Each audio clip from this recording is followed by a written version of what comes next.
Film Andrzeja Barańskiego Nad rzeką, której nie ma z 1991 roku to film, o którym tak naprawdę strasznie trudno mówić.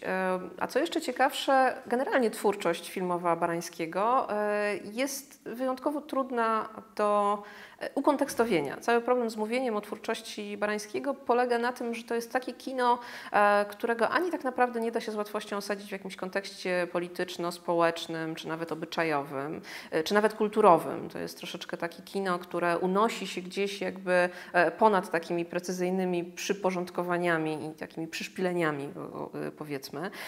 Ale jednocześnie jest to też kino, którego nie możemy uznać za jakoś ekstremalnie formalne. Tak? Znaczy, to nie jest kino eksperymentalne w sensie ścisłym, to nie jest kino awangardowe. To jest kino własne. To jest kino niezwykle prywatne i zresztą bardzo często o kinie Barańskiego, podobnie jak na przykład o kinie Różewicza, chociaż tutaj wydaje się to może troszkę mniej uzasadnione niż w przypadku Barańskiego, mówi się o właśnie takim przykładzie kina prywatnego. Zwłaszcza w odniesieniu do filmów realizowanych przez Barańskiego jeszcze w latach 80., między innymi Kobieta z prowincji, to jest film z 1984 roku, na podstawie prozy Waldemara Siemińskiego, którego zresztą jeszcze dwukrotnie, o ile pamiętam, Barański adaptował. Kobieta z prowincji to jest jeden z tych filmów, które spowodowały, że twórczość Barańskiego w latach 80. była, co wydaje się zresztą troszkę niesprawiedliwe, uznawana za jeden z przejawów takiego eskapizmu filmowego. Rzeczywistość lat 80. jako taka rzeczywistość stanu wojennego lub tuż po stanie wojennym, która jest rzeczywistością takich permanentnych ograniczeń i jakichś limitacji, tak? Tego nie wolno mówić, tych tematów nie wolno poruszać, te są odcięte. I możemy przyglądać się całemu kinu lat 80. właśnie w takiej perspektywie tego, jak twórcy radzą sobie z tymi ograniczeniami, jak radzą sobie z wymogami cenzury, jak radzą sobie z oczekiwaniami władzy. Tych strategii było oczywiście bardzo dużo. Jedną z nich była na przykład realizacja filmów w koprodukcji, czy w ogóle za granicą, jak w przypadku, nie wiem, Wajdy, Zanussiego, Agnieszki Holland, później też Krzysztofa Kieślowskiego, stopniowo wielu polskich reżyserów. To może być strategia pozornego bądź faktycznego podporządkowania wymogom systemu. Świetnym przykładem są tutaj oczywiście komedie, których status jest taki właśnie niejasny.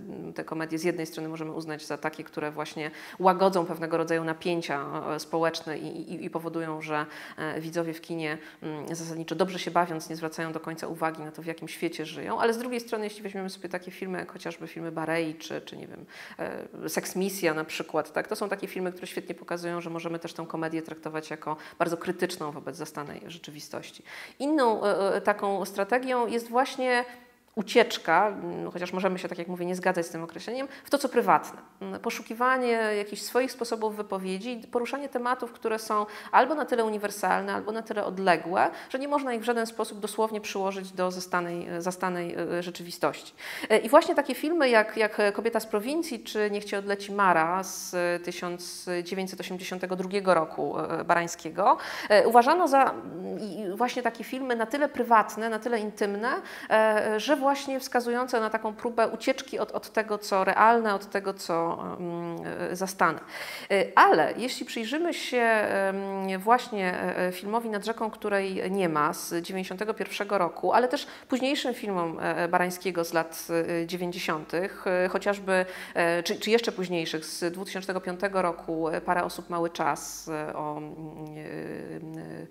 Białoszewskim, między innymi, o też jego relacji, to widzimy, że jeśli nawet mamy do czynienia w przypadku twórczości Barańskiego ze swego rodzaju ucieczką, to z całą pewnością nie jest to tak prosto rozumiana ucieczka od rzeczywistości PRL-u, czy jakaś próba przyjęcia takiej strategii realizowania filmów wbrew różnego rodzaju ograniczeniom. Ponieważ taki film jak chociażby Nad rzeką, której nie ma, świetnie pokazuje konsekwencje przede wszystkim Barańskiego w poruszaniu tematów, które są tematami mniejszymi, które są tematami niespektakularnymi. Osadzanie akcji swoich filmów w przestrzeniach prowincjonalnych, w przestrzeniach zupełnie odległych od jakiejś dominującej problematyki społecznej, czy jakichś takich zjawisk politycznych. I też do pewnego stopnia są to filmy troszeczkę poza czasem. Tak? To są filmy, w których konstruowana jest taka troszeczkę umowna czasoprzestrzeń, którą albo akceptujemy, przyjmujemy jako pewną całość, albo pozostajemy wobec niej całkowicie obojętni. To jest też zresztą bardzo znamienne, że twórczość filmowa Barańskiego wzbudza może właśnie nawet nie tyle skrajne emocje, co emocje tak różne. A właśnie od takiego stonowanego zachwytu i takiej zgody na ten świat, który Barański dla widzów, a być może też w dużej mierze dla siebie konstruuje, po taką właśnie całkowite odcięcie, taką niemożność jakby przeniknięcia w ten świat, ponieważ on jakby nie dla każdego musi być w jakikolwiek sposób interesujący. Nad rzeką, której nie ma, jest adaptacją, podobnie jak zresztą większość filmów Barańskiego, jest adaptacją opowiadań Stanisława Czycza, napisanych w 1968 roku, Nim zajdzie księżyc. Taki tytuł miał ten zbiór opowiadań, ale adaptacją bardzo luźną. Podobnie zresztą jak większość adaptacji realizowanych przez Barańskiego. One zawsze traktują tekst literacki jako pewną inspirację, punkt wyjścia, zestaw pewnych skojarzeń, jakichś tropów, a nie jako jakiś gotowy szkielet, czy tym bardziej schemat narracyjny. Interesujące jest też to, że Barański tak często sięgał po taką literaturę, no znów, aż by się chciał powiedzieć, taką mniejszą. Nie po wielkie powieści, nie po literaturę głęboko osadzoną już w tradycji literackiej, czy jakoś wyjątkowo żywo dyskutowaną, tylko raczej po autorów trochę zapomnianych, trochę rzadziej czytanych, po autorów, którzy pisywali raczej opowiadania niż powieści, czy nawet, tak jak w przypadku filmu Parę osób, mały czas, po prostu po pamiętniki, czyli po taką literaturę, nie literaturę. I to nam wyraźnie pokazuje, że to, co interesuje Barańskiego, to jest przede wszystkim to, co jest mniej spektakularne, co nie ma swojego takiego obiektywnego waloru, tak, i co nie zostało jeszcze jakoś tak całkowicie zweryfikowane w różnego rodzaju takich procesach historycznych, powiedzmy. Tak? Barański ma talent do szukania takich tropów mniej oczywistych i idzie takimi ścieżkami trochę bardziej, ciągnąc tę metaforę, zarośniętymi, tak? a nie takimi najbardziej już przetartymi.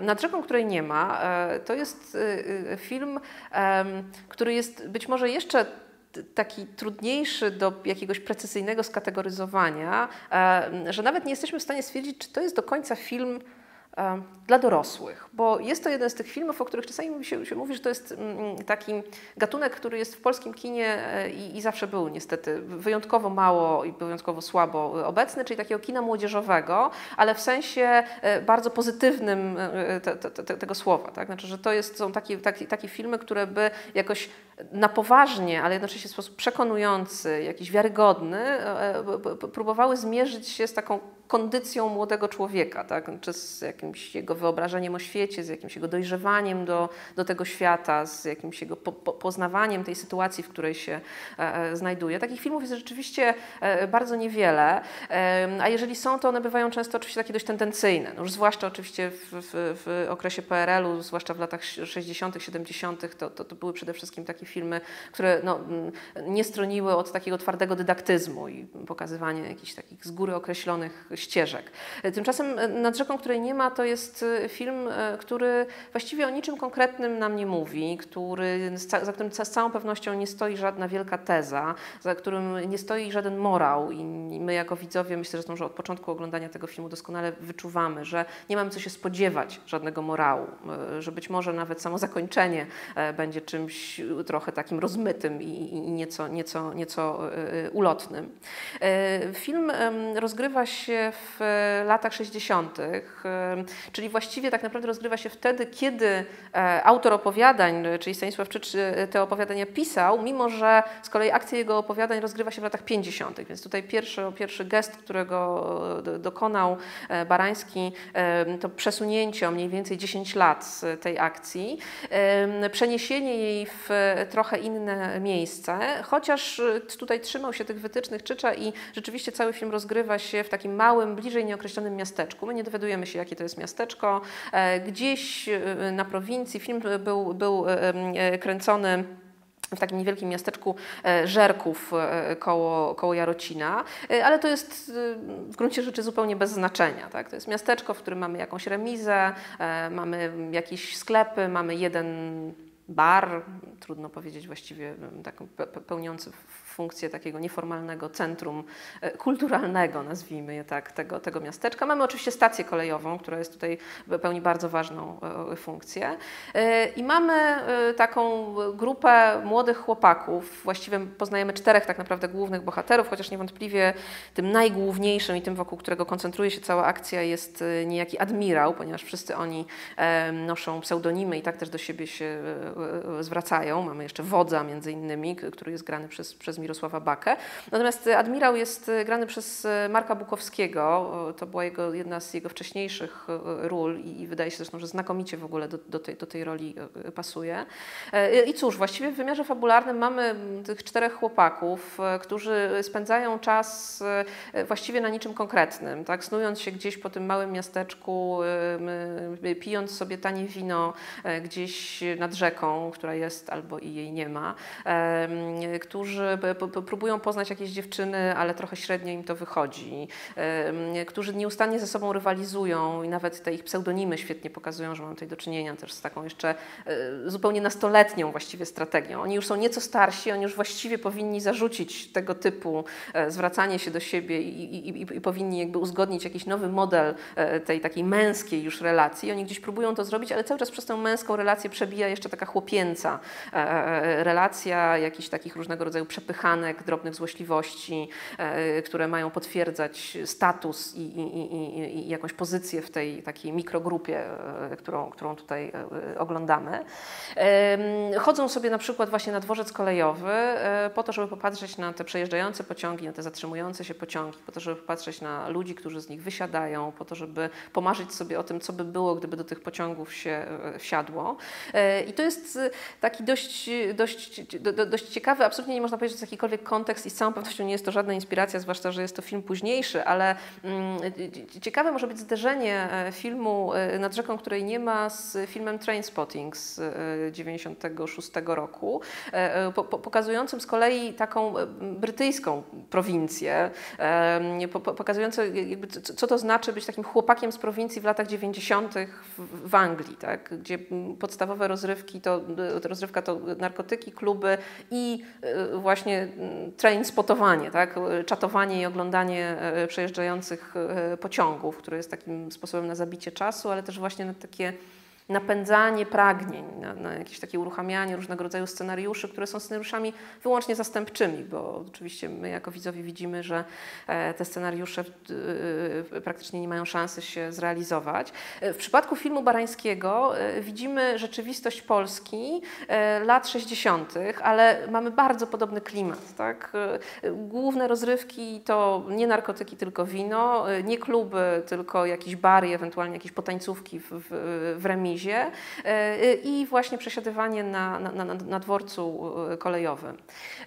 W tym filmie tak naprawdę tym, co jest chyba najbardziej ujmujące, jest sam nastrój, jest sam sposób opowiadania o tych bohaterach, których bardzo wyraźnie Barański darzy jakąś niesamowitą sympatią, taką zupełnie szczerą, ale jednocześnie których tą swoją sympatią nie próbuje jakoś tak upupić. Tak? Tym, co przede wszystkim uderza w filmie Barańskiego, jest sposób, w jaki odnosi się do swoich bohaterów. To, że pozostawia im z jednej strony bardzo dużo swobody, bardzo dużo jakby przestrzeni w kadrze. Mamy wrażenie, jakby ta kamera w żaden sposób ani nie napastowała tych bohaterów, ale też mamy takie dziwne poczucie jakiejś takiej minimalnej inscenizacji. Tak jakby ten film właśnie nie do końca był zainscenizowany, tak jakby rzeczywiście reżyser wraz z kamerą pozwalali raczej tym bohaterom właśnie swobodnie się snuć, gadać o tym, o czym chcą. Mamy takie poczucie, jakby to był film niezdeterminowany przez scenariusz i przez to staje się właśnie tak bardzo wiarygodny. Tak? Właśnie przez to, że pozwala tym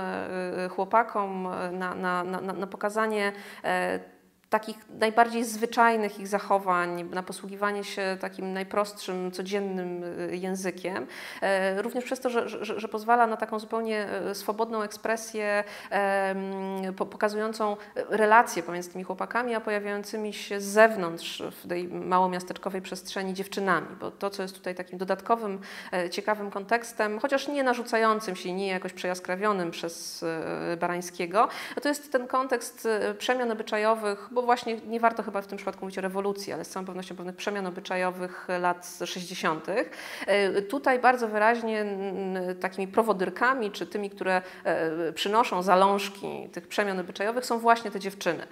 Dziewczyny grane przez Adriannę Biedrzyńską albo Joannę Trzepiecińską. Każda na swój sposób wprowadza w tę rzeczywistość tych chłopaków pewne zamieszanie. Tak? Wymusza na nich przemyślenie ich własnych zachowań i jednocześnie pokazuje, że być może można też tak to troszeczkę zdiagnozować, tak? Że ta rewolucja obyczajowa, która zachodziła w Polsce w latach 60., przychodziła właśnie raczej od strony kobiet. Tak? To one były tutaj trochę bardziej otwarte na pewne nowe modele zachowań, chociażby na nowy sposób budowania relacji z mężczyzną i też zupełnie inaczej ustawiały ten problem podrywania, bo przecież nie uwodzenia tak naprawdę, tylko właśnie podrywania. Więc z całą pewnością tym, co daje nam ten film, to jest właśnie taki swobodny, nieprzesadnie sformalizowany wgląd w taką rzeczywistość małomiasteczkową, trochę wyobrażoną, a trochę realistyczną, bo te porządki się w tym filmie bardzo płynnie mieszają. My w gruncie rzeczy nie do końca wiemy, czy oglądamy taki niemal dokumentalny, prawie etnograficzny obraz polskiej prowincji. Barańskiego bardzo często, zwłaszcza w latach 80., nazywano takim reżyserem, który posługuje się metodami etnograficznymi, czy zupełnie inaczej, czy tak naprawdę mamy właśnie do czynienia z filmem takim bardzo metaforycznym, niemal poetyckim, który jest właśnie daleki od takiej konwencji realistycznej. Myślę, że to rozstrzygnięcie możemy sobie zupełnie swobodnie pozostawić, ono nie jest tutaj najważniejsze. Natomiast warto na koniec jeszcze zacytować samego Barańskiego. Piotr Marecki przeprowadził z Andrzejem Barańskim taki wywiad rzekę, który ukazał się w formie książkowej i wydaje się, że ten fragment z wypowiedzi samego Barańskiego bardzo dobrze chyba podsumowuje też to, w jaki sposób on w ogóle podchodził do tego filmu i jak dużą pozostawia swobodę nie tylko właśnie bohaterom, ale też widzom w odbiorze tego filmu. Jak bardzo sam Barański ma świadomość, że to jest film, który jest mały w bardzo pozytywnym sensie tego słowa, że to jest film, który nie ma wielkich ambicji, tylko ma przede wszystkim takie szczere ambicje, można by było powiedzieć. Marecki pyta się Barańskiego, co oprócz bractwa małomiasteczkowego ujęło pana w prozie Czycza. Przypominamy, że jest to przecież adaptacja, chociaż niewierna, opowiadań Czycza. Barański odpowiada: delikatność. Piło się dużo wina marki Wino, ale nie było ani wulgaryzmów, ani złych myśli. Ponieważ film robiłem już jako starszak, tekst oglądałem przez mgiełkę przemijania. Od początku podobała mi się kwestia posuwania się opowiadania do przodu. U Czycza jest to, co najbardziej lubię w literaturze. Świadomość zakończenia jest oddalona albo nie istnieje. W gruncie rzeczy zakończenie nie jest ważne, nie przesądza sprawy.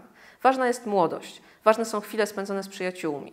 Była choroba, była bieda, ale w podsumowaniu została tylko piękna pogoda.